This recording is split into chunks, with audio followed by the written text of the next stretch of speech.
Hello. In this lecture, I'm going to do a lot of generalization theory. Uh, how do we know that a model we train on training data will generalize or will not generalize to data drawn from the same population distribution? So the first thing I'm going to talk about is the Occam Guarantee. Now, this is closely related to a debate between Noam Chomsky, who believes that domain-specific prior knowledge is important. For example, we need an innate prior to learn language, a language faculty, that without this strong prior about language in particular, we couldn't learn a language. Now, Hinton and Kolmogorov believe in universal priors, that you can write one prior that allows you to learn any domain. And I'm going to argue in favor of Hinton and Kolmogorov. I do believe in universal priors, and there's a theorem that I'm going to call the free lunch theorem, in contrast to the no free lunch theorem, that argues for the existence and usefulness of universal priors. Okay, so that's section one. This is a long lecture with a long list of topics. The second topic involves continuous model parameters. It turns out that when we have continuous model parameters, like we have in deep learning, the generalization guarantees are trickier than if we have discrete models, symbolic models, or discrete models where the parameters are integers instead of real numbers. When you go to parameters that are real numbers, the theory gets a little tricky.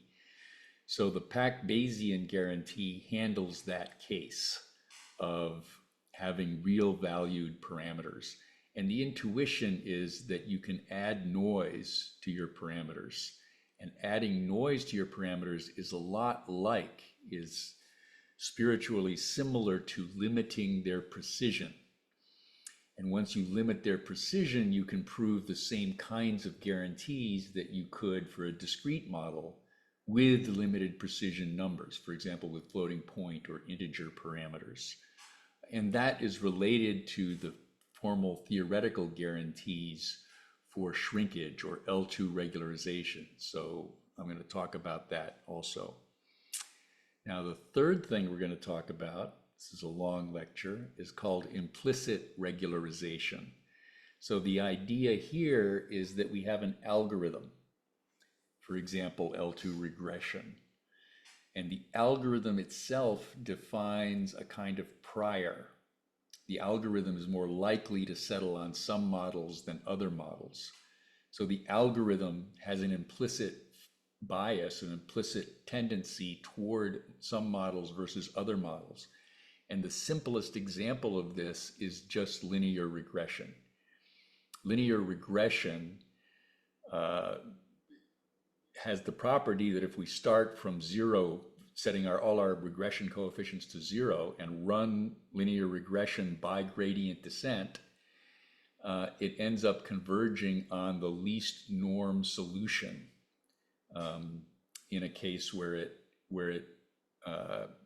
if it can fit the data exactly, there are many different models that fit the data exactly, but it will find the least norm solution. So it has a bias toward low norm solutions without putting the bias in. It's just a property of the algorithm. The algorithm will more likely settle on some models than other models. And that's called implicit bias. And it turns out there's a PAC-Bayesian guarantee in general, very general, for understanding the implicit bias of an arbitrary algorithm. What does the algorithm prefer or was more likely to find? Okay, the fourth thing I'm going to talk about, if we ever get there, is calibration. So what's happening here is that models are being trained by cross entropy. So they're trained to produce a probability distribution over, say, labels. Say you're labeling an image. So they'll produce a probability distribution over how likely is this to be a dog versus how likely is it to be a cat. And models get overconfident. the probability that they assign to them being right, to the most likely class being the actual class, gets to be unrealistically high. They're overconfident. And it turns out that there are methods for calibrating them, for correcting for their overconfidence to try to get an accurate probability for the predictions of the model, to get a more accurate probability distribution over the possible labels. And it turns out that calibration is basically always possible, but it's not it's not saying that the model is good. It's just saying that when it says, a calibrated model has the property that when it says, I'm 80% confident that it's a cat, that in fact 80% of the time it says that it is a cat. Its estimate of 80% is accurate. The model can always say, I don't know, and be calibrated, because when it says it doesn't know, then in fact it doesn't know. Okay, that's calibration. Ensembles. Ensembling is when you train 2 or 3 models or 10 models independently, and then when you try to calculate the probability of given image being cat, you take the average probability of the 10 models. So you'll you know, if there's an outlier model that's different from the others can outvote it. And it turns out that ensembles in general, empirically, in practice, are much more accurate than training a single model, or significantly more accurate. You can always get a more accurate system by training multiple models and averaging them. Okay, 6, double descent. So double descent is this idea that as I increase the number of parameters, gradually from being too few to being too many, you get this double descent. So what's happening as you increase the number of parameters, let's suppose we're doing fitting polynomials. If I've got n data points and I've got an nth order polynomial, I can fit the data exactly.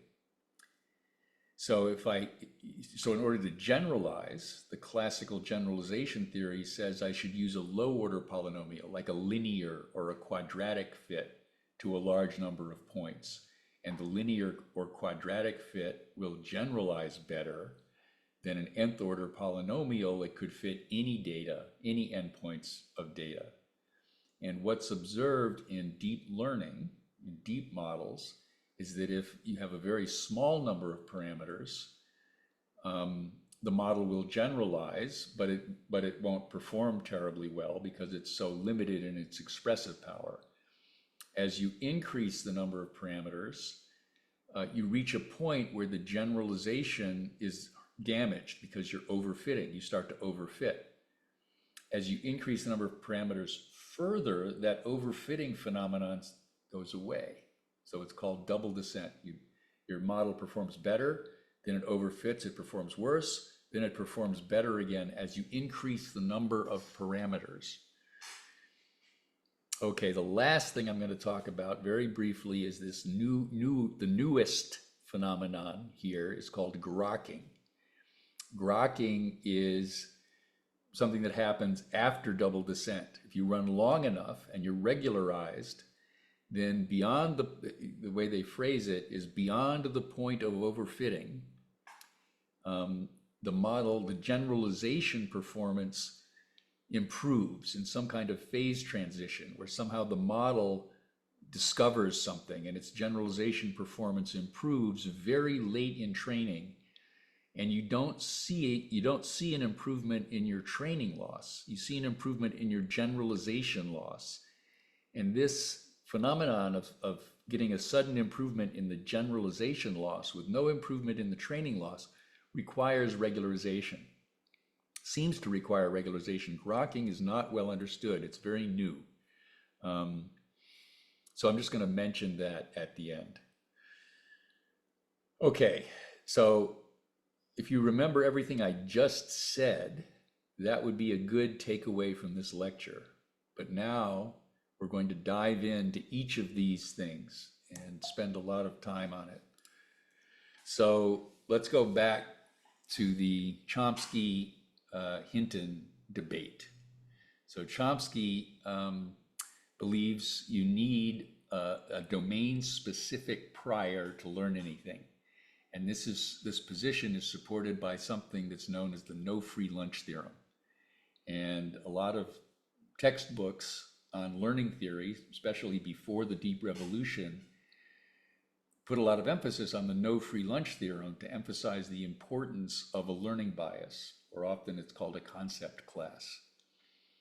Now, Hinton took a sort of an opposite position. You know, he says, well, deep neural networks are universal and they can learn anything, and we don't need domain-specific priors. We just need a universal learning mechanism. And this is actually supported technically by a theorem related to Kolmogorov complexity theorem and a Kolmogorov prior.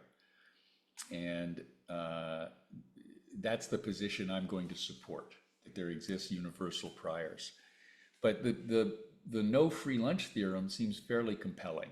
So here's a simple proof. The no free lunch theorem claims that for information theoretic reasons, for fundamental reasons, you need domain-specific priors.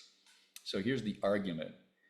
If I select a predictor at random, so Chomsky is talking about grammar. So let's construct a notion of grammaticality at random. So a notion of grammaticality is saying for any given string of words, is it or is it not a grammatical sentence? And Chomsky says, well, suppose I picked a rule for grammaticality at random, a random function that assigns any sentence either grammatical or not grammatical at random. Every sentence gets independently classified as random or not random. Obviously, if I get a new sentence that I haven't seen before, and every sentence is classified randomly as grammatical or not grammatical, I can't possibly predict whether this new sentence is grammatical or not. And yet people, when they learn language, learn to judge grammaticality for sentences they've never seen before. So this could only be possible, says Chomsky, if we have an innate constraint on the space of possible languages. So it seems it's that's true, right? You're not going to learn an arbitrary function unless you have some constraint on the space of functions. But it turns out that the notion of an arbitrary function means you're talking about a pure noise function.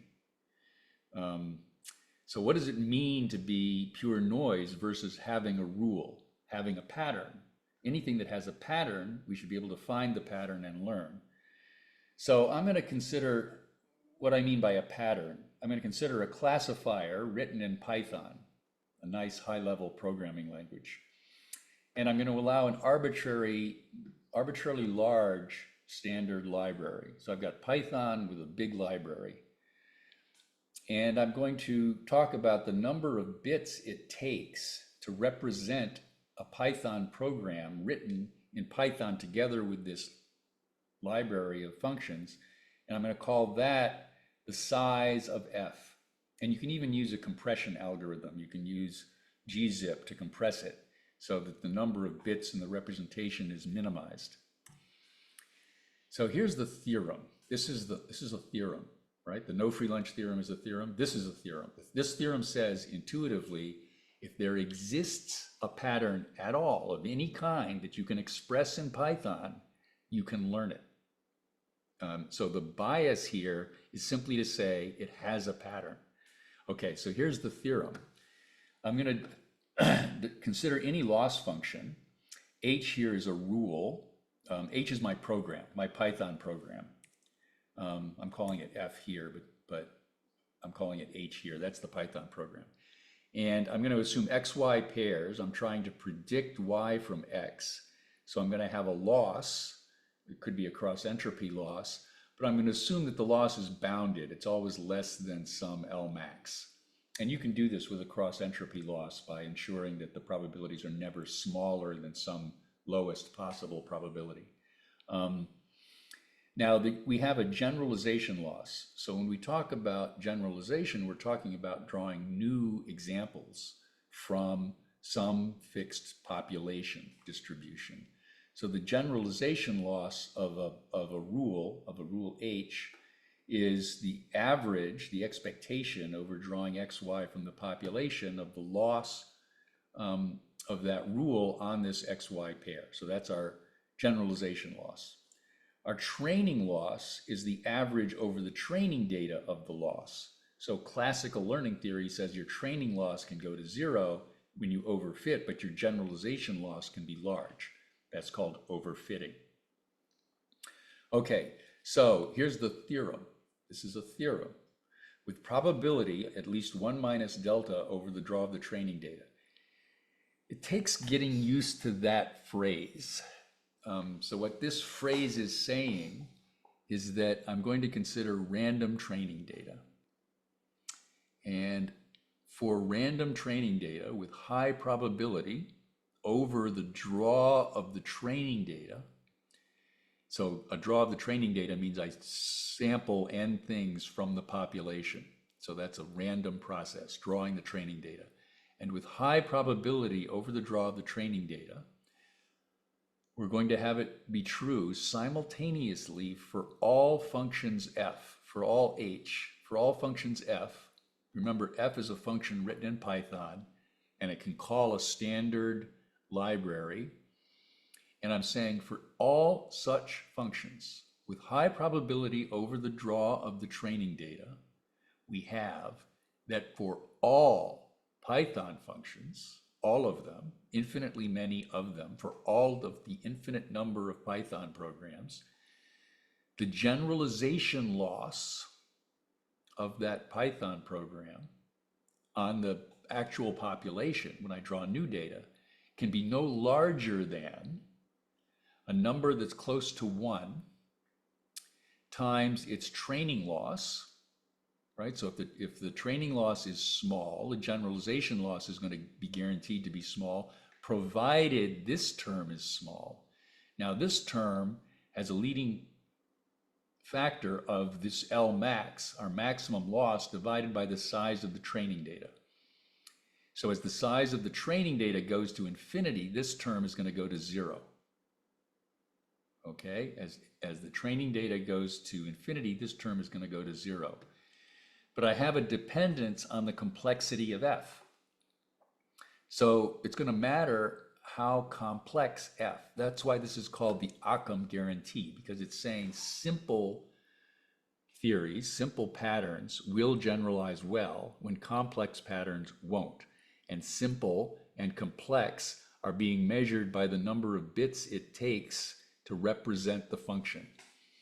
So there's a competition. How complex is the function and how big is the training data? And if the training data is large compared to the number of nats of the function, actually this is the number of, it's the number of nats of the function. So if the training data is large compared to the description length of the function, then you will generalize well. That's what this theorem says. Simple, if you find a simple pattern that works on the training data, it will generalize.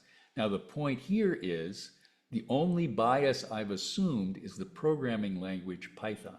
And the programming language Python is universal, right? It can express any, it's Turing universal. It can basically express any computable pattern. And we don't care about this log 1 over delta term. Delta is typically 1 in 100. Log 1 over delta is going to be log of 100. It's going to be a small number, like 10. And so this term is going to get swamped by the sample size very quickly. It's this term that matters. So we have a theorem that there is a universal prior.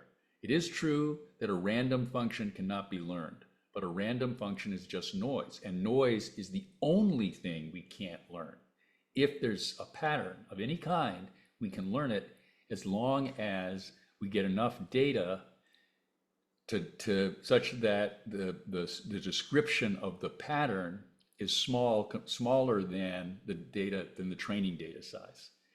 So for any pattern with a finite complexity, if we see enough data, we can recognize that pattern and generalize well. Okay, so this is phrased in terms of the description length of the function.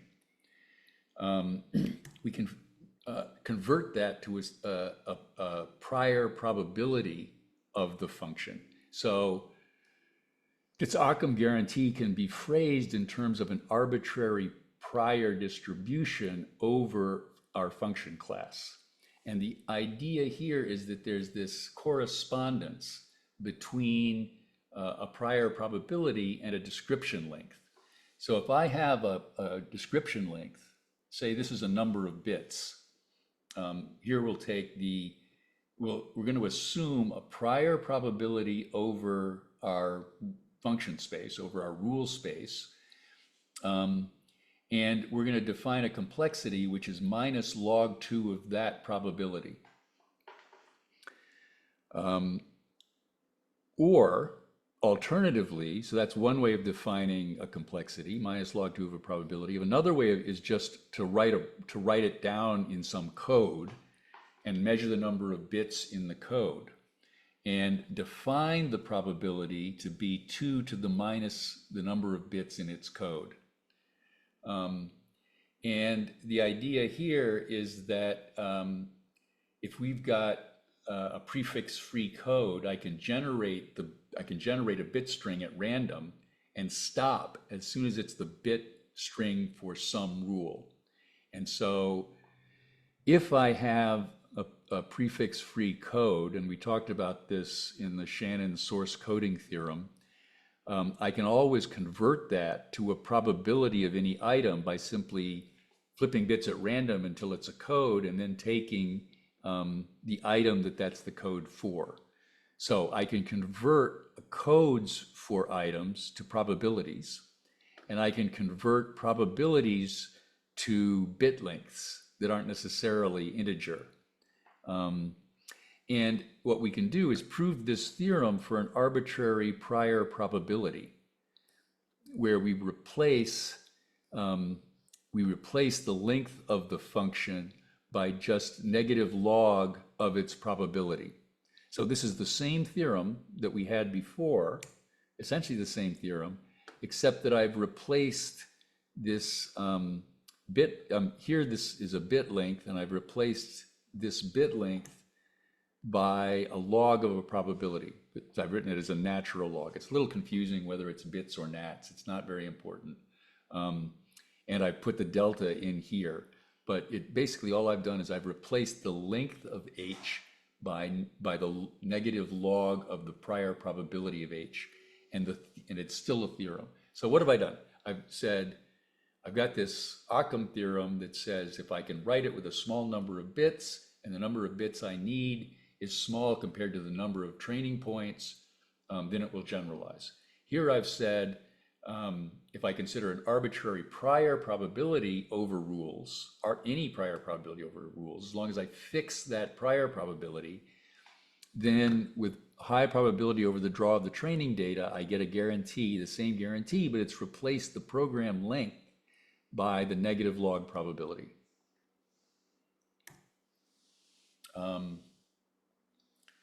Okay, it's worth just comparing this to Bayesian inference. This is closely related to this Occam guarantee is closely related to PAC-Bayesian theorems, to the PAC-Bayesian theorem, which we're going to do next. But let's stop and look at the relationship between this Occam guarantee and a standard Bayesian analysis. So I'm going to define the loss like I did before, and I'm going to assume that we have some bound on the loss. Here I'm going to assume that the loss is a cross entropy loss. Okay, so when I'm going to make so now here in this step, I'm assuming a cross entropy loss, and that's going to allow a more direct comparison with Bayesian methods. So this is the Occam guarantee. It says take the rule or the Python program that is the minimum over all Python programs of its training loss plus this term. Right, and we'll ignore the delta term since we're just since it doesn't depend on H, and we're just optimizing H. So this is if we were to optimize the Occam guarantee, right? Minimize this guarantee on our loss, on our cross entropy loss. This is what it would say. Bayes is going to take the argmax over rules of the posterior probability of that rule given the training data. This is a purely Bayesian rule. It's maximum posterior probability.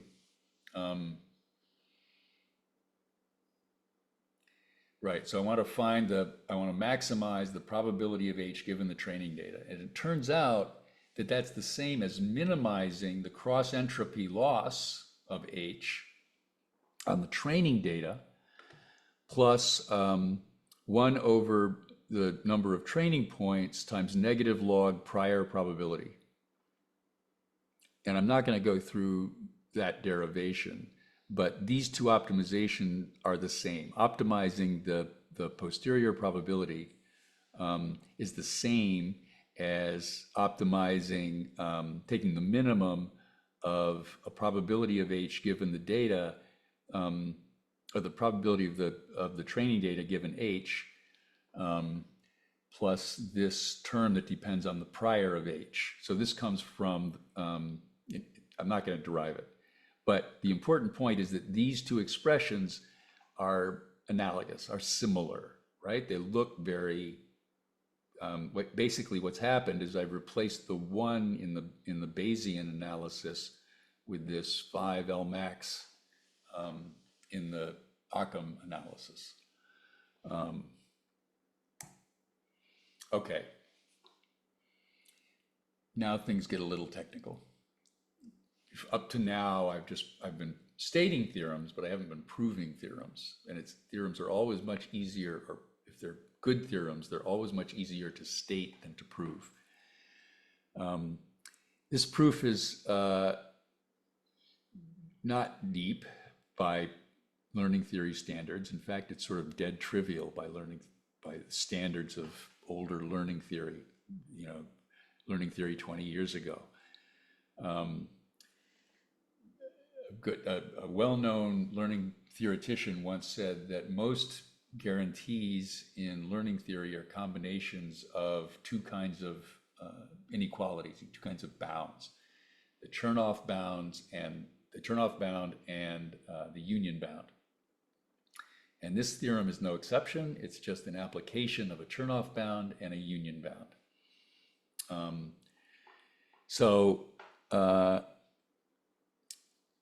I'm going to take this L max, just so I can ignore it, to be 1. And I'm going to define this epsilon of H to be this funky expression. And why I picked this funky expression will be clear later. Okay, but I'm just going to define this epsilon of H to be this. Now, there's a Chernoff bound. I'm going to do a Chernoff bound and a union bound. And a Chernoff bound bounds the probability that an average over a sample deviates from its true expectation by epsilon. Okay, so let me explain that more slowly. Our training loss of H is an average loss over the training data, a sample of size H, right? So by the law of large numbers, if I take a big enough sample, the average over the sample, as the size of the sample goes to infinity, should converge to the true mean of the population. If I sample a value, sample a value, sample a value, and take their mean, that mean doesn't have to be exactly the average of the population because it's based on only a few elements. But as the sample goes to infinity, that mean will converge to the true expectation. So the training loss is an average of a sample for a given hypothesis. I'm fixing a hypothesis or rule H. Fix H. Fix H and talk about its average over the sample, and its true mean over the population. And the Chernoff bound is a bound on the probability that the difference between these two is larger than epsilon. So the Chernoff bound says the probability that this training loss is less than the true mean by an amount epsilon goes exponentially in epsilon by something that looks kind of like a normal distribution. It goes down by this epsilon squared over something that looks like a variance, like 2 sigma squared. Anyway, don't worry about it. It's a Chernoff bound. It says the probability that the measured mean deviates from the true mean by epsilon is bounded by this. Okay, now I defined epsilon to be this, and this epsilon is carefully designed such that if I square it, divide by twice the loss of h, and multiply by n, I get delta times this probability. So this says that the probability that the training loss is less than the generalization loss is delta times this. Now I'm going to do a union bound. Okay, so the probability of this being less than this,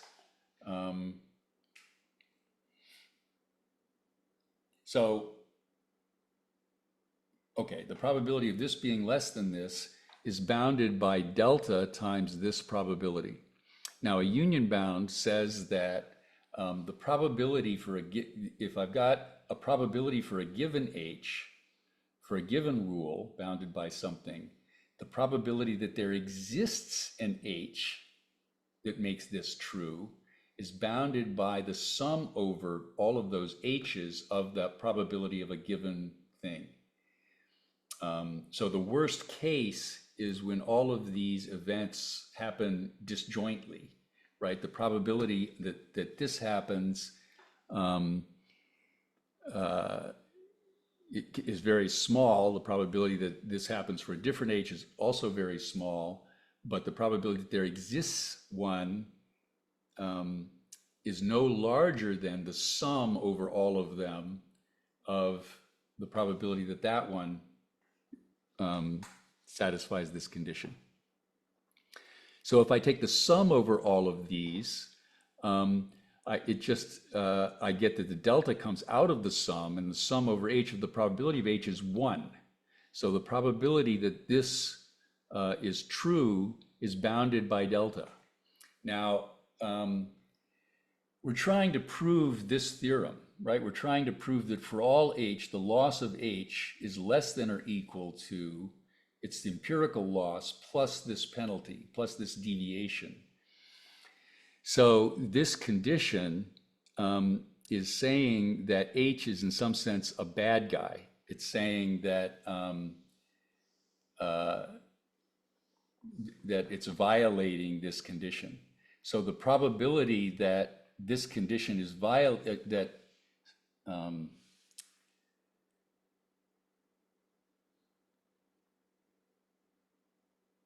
this is bounding the probability that there exists a bad guy, that there exists something that violates this condition. So if the probability that there exists something that violates this condition is smaller than delta, then the probability that nobody violates the condition is at least 1 minus delta. So there exists a bad guy. The probability that there is no bad guy is greater than or equal to 1 minus delta. So this is a bad guy if it's violating this theorem. This is the negation of this theorem. It's saying that L of h, that L hat of h is greater than this.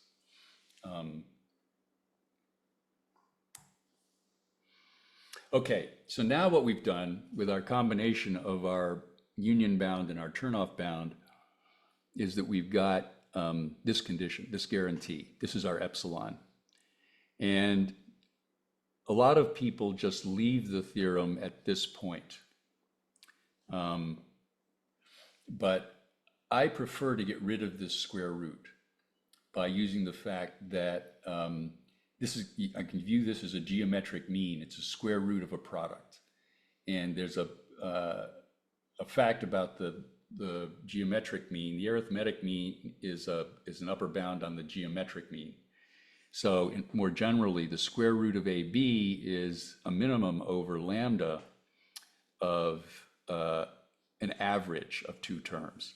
I can take this term and divide it by lambda, this term multiply it by lambda, and then this is just the average over the two values. So the geometric mean is bounded by the arithmetic mean. What that lets me do is take this term, and by applying this formula, I can say, well, it's going to be less than this expression for all lambda, for any lambda. So that gives me a linear term here that I can solve, right? I can just take this and solve it for L of H. L of H now appears on both sides. That's because I used a relative Chernoff bound. And I can say L of H is now, I just solved this equation and I get this theorem. And now, in the original theorem, I had a 10 ninths here. I'm just going to stick in 5 for lambda, and that makes this close enough to 1 that I can essentially ignore it. It becomes close to 1. But this is the tighter bound. This holds for all lambda.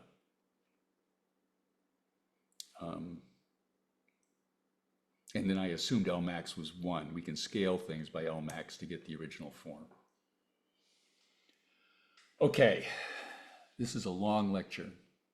So we've done the Occam Guarantee. So we've come down on the side of Hinton. There exists a universal prior, and there's a free lunch theorem justifying the universal prior. Now what we're going to do is talk about what we have to do to use real values in the parameters of our model. Because I talked about the number of bits in a Python program.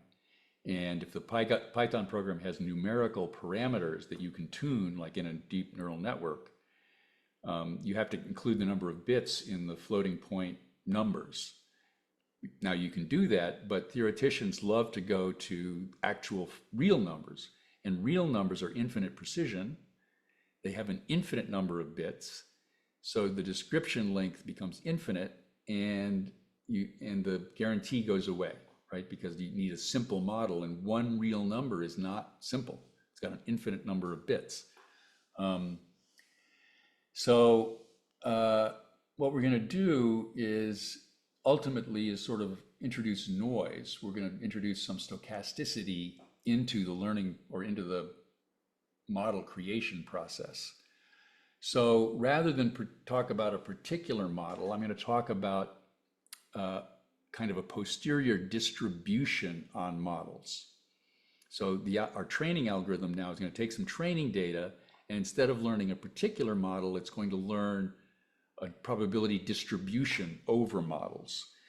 And probably the most interesting probability distribution over models is simply taking each real number in the model and adding some amount of noise. And the intuition is adding noise to your model parameters is intuitively equivalent to limiting their precision. If I add noise that's in the 3rd decimal place, you're limiting the precision to 3 decimal places. And so intuitively, that corresponds to limited precision floating point numbers. But mathematically, theoretically, we can prove a theorem that works for the actual real numbers with noise added to their values.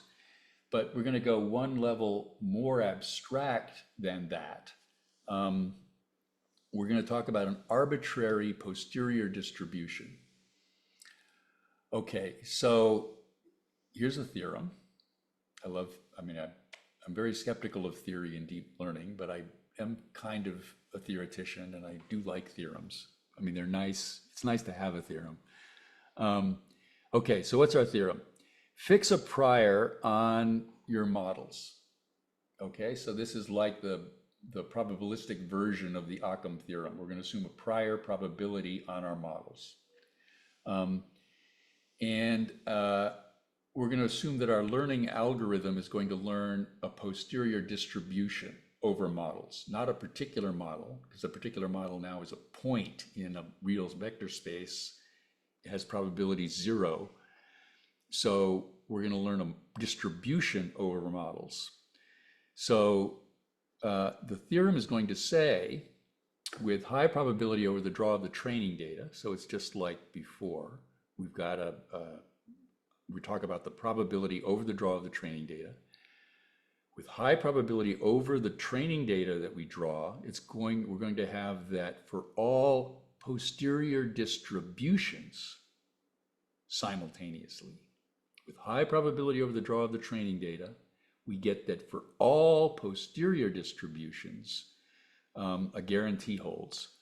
The generalization loss of the posterior distribution, how do we define that? We define the generalization loss of the posterior distribution to be the average over drawing a model from the posterior distribution of the loss of that model. Okay, so that's our generalization loss of the posterior distribution.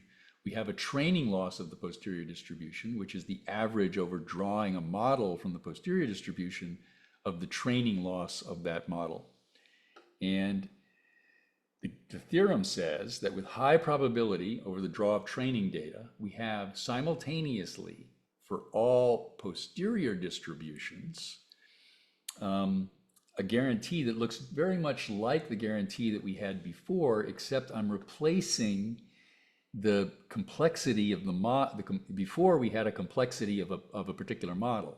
I'm replacing the complexity of a particular model with the KL divergence from the posterior distribution to the prior distribution. So we've got a prior distribution on models. Our algorithm takes training data, produces a posterior distribution on models. It could be just a Bayesian algorithm, right? It just produces the Bayesian posterior. And this guarantee is going to say, well, whatever posterior you produce, you've got a guarantee in terms of the training loss of that posterior and the KL divergence from that posterior to the prior. Okay, now how this cashes out in sort of more applied terms is to define a prior probability. So again, we're going to assume a bounded loss, right? We're going to assume a loss less than some upper bound. And I'm going to assume a prior probability that is Gaussian. That's not on this slide, but if we take a prior probability that's Gaussian around 0 and a posterior probability that's Gaussian with the same variance at some model point that we learn, then we get this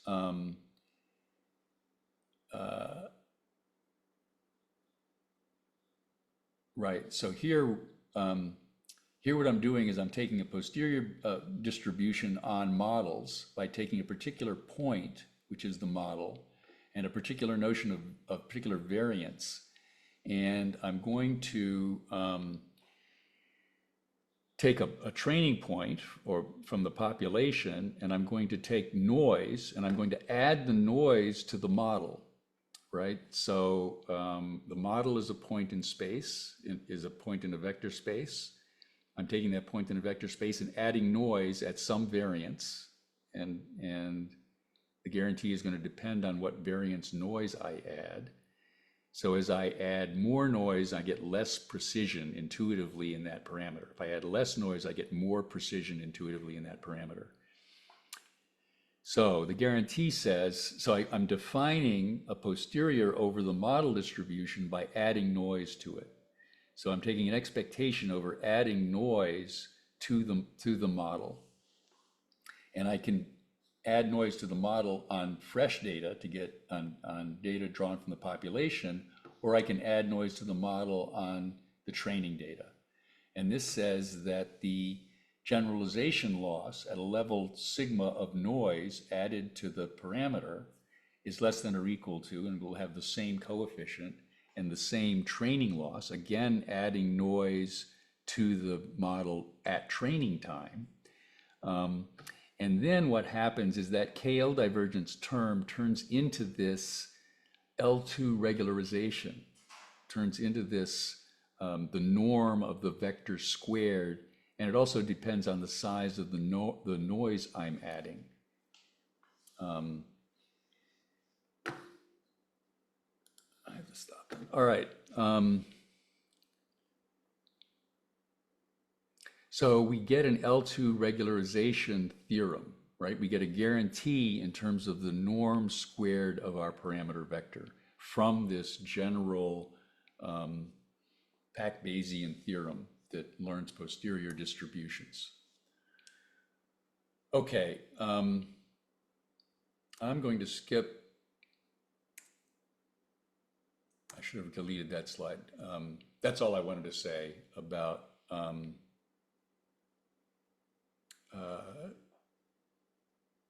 the PAC-Bayesian theorem and getting L2 generalization bounds. I should point out another thing that on this slide, which is these PAC-Bayesian guarantees are much tighter in practice, give much better guarantees than VC dimension guarantees, than the guarantees that were very popular 20 years ago or 10 years ago. And it is possible to take actual like ImageNet scale learning algorithms and get your guarantees, your generalization guarantees, to be what's called non-vacuous, where that simply means that your generalization guarantee is bounding your loss to be less than 1 in a classification problem.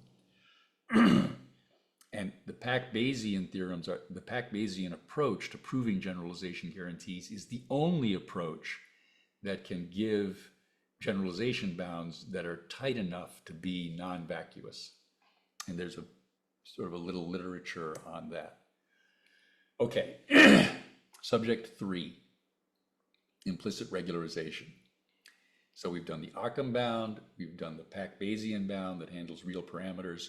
Now we're going to do implicit regularization. This is the guarantee or the idea that an algorithm, that every algorithm has an implicit bias. So what does that mean, or implicit regularization? The algorithm is more likely to reach some particular model than some other model. So the algorithm has a probability distribution over the models that it's likely to generate. And it's that probability distribution that can act as a prior and provide a generalization guarantee. So if you think of SGD as a training algorithm, right? The SGD algorithm is itself random, right? It's drawing batches at random, and there's a randomization in the order of the training examples it looks at. So the SGD algorithm actually defines a probability distribution over the model it could learn. And so we want to understand, you know, what that is and prove theorems about it. Turns out there's a PAC-Bayesian theorem for this phenomenon that the algorithm has an implicit bias. The bias comes from the algorithm. So it's sort of doing it backwards. Instead of taking a bias, a prior probability, and designing an algorithm for it, we're taking an algorithm and saying the algorithm defines the prior, the probability distribution. Because it has a built-in probability distribution over what it generates. So the simple example of this that I mentioned much earlier is least square regression. And least square regression, if you apply SGD, it has the property that it will find, if it can fit the data, if it can fit the data exactly, that's exactly the case where you would not expect it to generalize. But SGD, when it fits the data exactly, it finds the weights in the linear regression that minimize the norm squared of the weights. And I don't want to go through a proof of that, but it is a true fact that because it's staying within the linear span of the training data, it's finding a weight vector in that linear span, and and it turns out to be the least norm weight vector, and that finding the least norm weight vector is a standard way of regularizing regression, linear regression. It's closely related to ridge regression, which minimizes the L2 norm of the training data. So that's just to show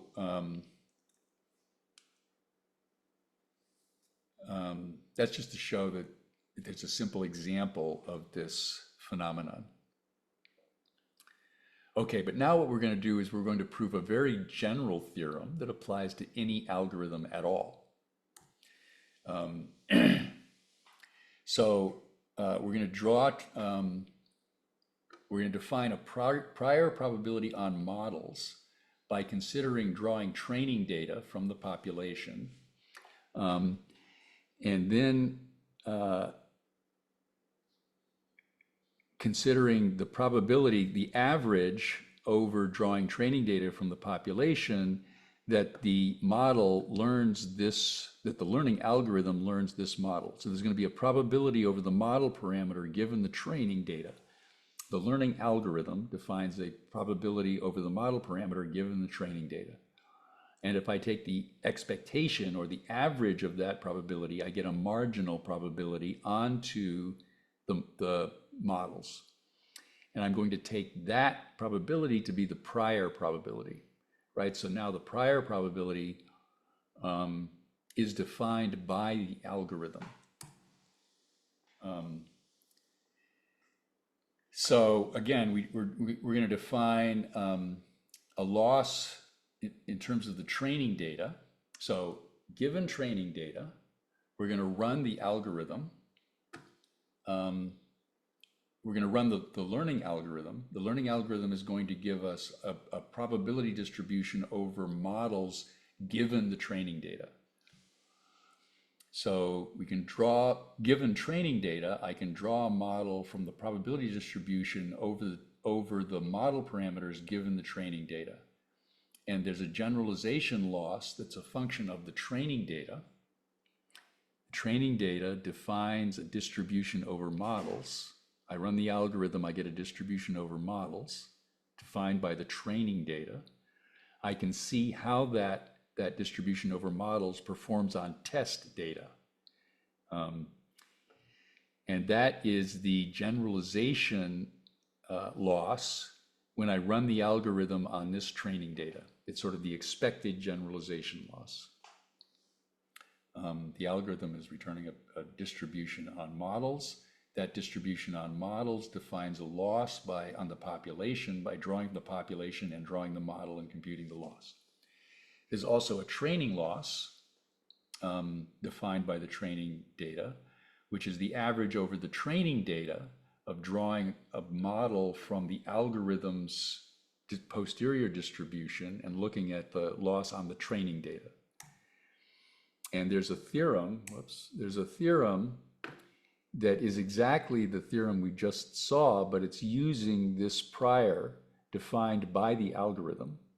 And this is the posterior that the algorithm defines. So this is just an application of that PAC-Bayesian theorem. It's the same theorem we had before, except it's taking the prior to be defined by the algorithm, as opposed to the algorithm being defined by the prior.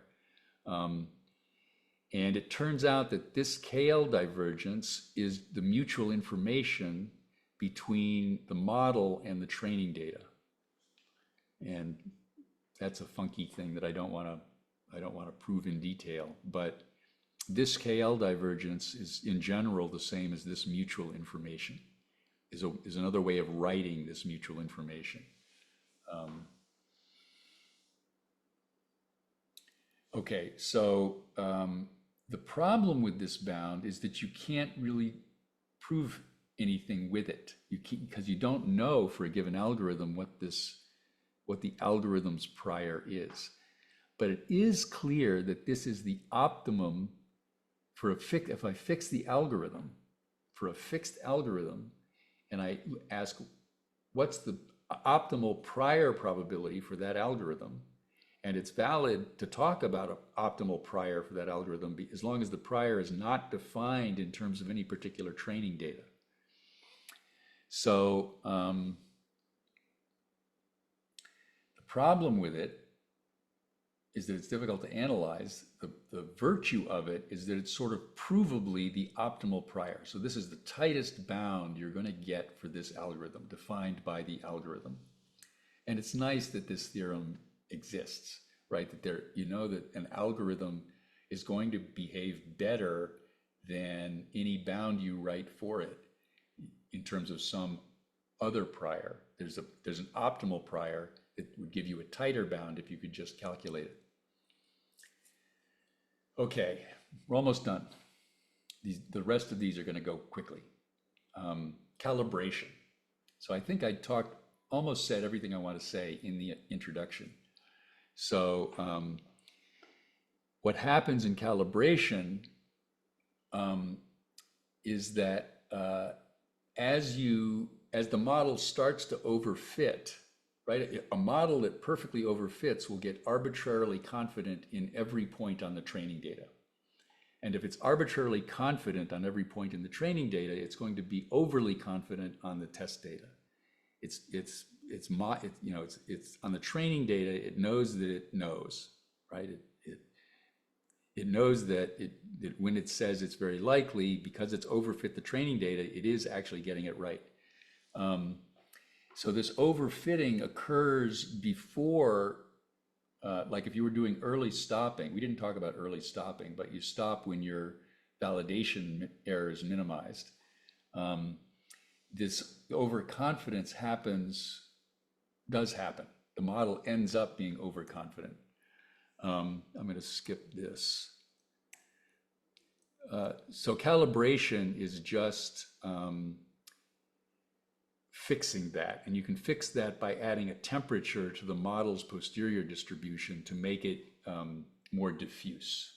You take the softmax that the model is generating, and you multiply the score by a number smaller than 1. And as you make that number small, the probabilities get blurred out. And if you blur out those probabilities, it becomes less and less confident in its results. And you can just tune that until the confidence level corresponds to what you see. If it says it's 80% confident, you want 80% of the time that prediction to be right. That is what calibration means. If you're doing a classification problem, yes or no, if you say 80% yes, then of the times it says 80% yes, you want 80% of those times the answer is actually yes. That's calibrated. Ensembles.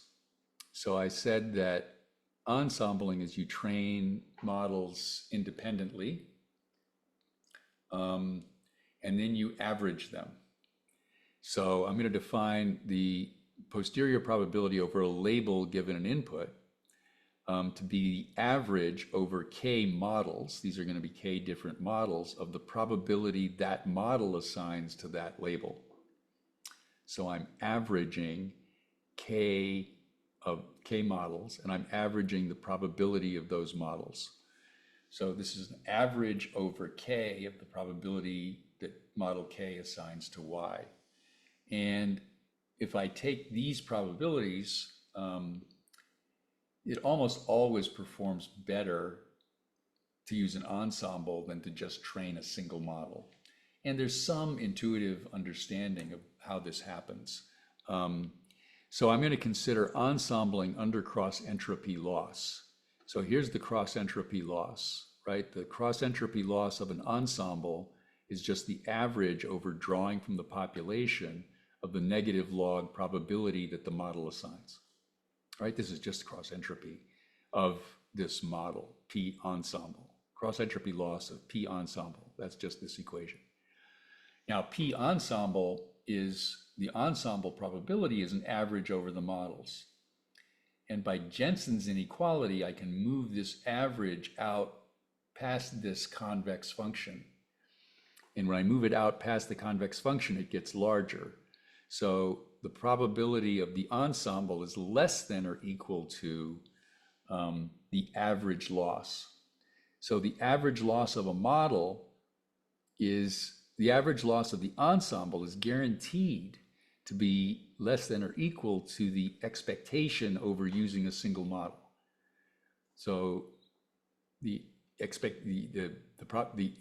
probabilities of the ensemble is going to have a cross entropy loss that on average beats the average when I pick a particular model. That's what this says. This is the average when I pick a particular model, and this is the average of the ensemble. So the loss of the ensemble is less than or equal to the average loss of the models. And it's interesting that this, moving this expectation here was for a given X and Y. So I'm not averaging over X and Y. This bound holds for any particular X and Y, and that's an important point, because having this inequality hold for each X and Y is a stronger statement. If I say for all X, Y, I've got an inequality, that's stronger than saying that the average of this is less than the average of that. So this is a particularly strong observation. Okay, subject 6, double descent. So this phenomenon was discovered by Misha Belkin and others in 2018. So it was fairly, it's getting to be quite a while ago now. And this is the phenomenon that if you grossly under-parameterize your model, then as you increase the number of parameters, here's the plot. This is the number of parameters. This is the width of ResNet 18. And we're going to grossly under-parameterize it. We're giving it a width of 5, right? That's way smaller than any respectable ResNet. But classical learning theory would say that as I increase the number of parameters, I start to overfit. Like if I was fitting polynomials, as the order of the polynomial approaches the number of data points, I will start to overfit, and the generalization loss will be bad. The generalization ability will disappear. So what is observed here is that if you grossly under-parameterize, then this classical analysis works, right? The training loss goes down, and then it goes up, and then you get this critical regime, and as the number of parameters gets even larger, the training loss starts to come down again. So this is double descent. This is the first descent, and this is the second descent. And this is the interpolation threshold. So this is first of all, this is the test loss, and this is the training loss. And the training loss is going to 0. So even though the training loss is 0, so this is the so-called interpolation threshold. The interpolation threshold is the point where you fit the data exactly. And if you think about interpolation, it means you've got a curve that goes exactly through all of your points.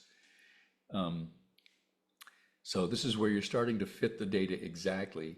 Your training loss is going to 0, but even though your training loss is going to 0, your test loss is continuing a second descent as the number of parameters increase. So this is called double descent. And this is a weird graph. This is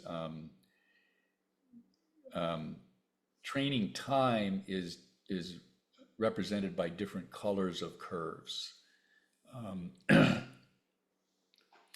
So what's happening here is, this curve, so we have one epoch to many epochs, 1,100 epochs or I don't know, many epochs. So you sort of going down here, and what the double descent is happening is this curve, for each number of epochs, you get a curve for different numbers of parameters. This is a curve for one epoch. This is a curve for many epochs, or more epochs. If I fix it at, say, 10 parameters and look at time at 10 parameters, it goes down, and then it comes back up. That's the double descent. So that's that curve. So the anyway, at 10 parameters, it goes down and then comes back up. This is the minimum validation loss. This is early stopping. This is what happens if I stop when the validation loss is minimized. And that's always good. But you can overtrain here. But the double descent phenomenon happens as the number of parameters increases. So as the number of parameters increases, this phenomenon of getting a low validation loss and then overfitting and getting a worse one goes away. And even in the limit, so once you're have enough parameters, your validation loss just goes down. So this is a confusing graph. This graph probably gets it better. Okay, now we're really almost done. Seventh phenomenon. This is a much more recent thing, and it has a cool name, Grokking. Grokking is from Stranger in a Strange Land, science fiction novel. And grokking is when you, in the science fiction sense, is when you really get it, you really understand, you grok it. And the grokking was introduced in this paper just a couple years ago, and it's this weird phenomenon that's not well understood. It seems to rely on regularization. And what happens is if you train, so as you're training, you start fitting your training data. You start to fit your training data perfectly. That's called the interpolation point, or the overfitting point.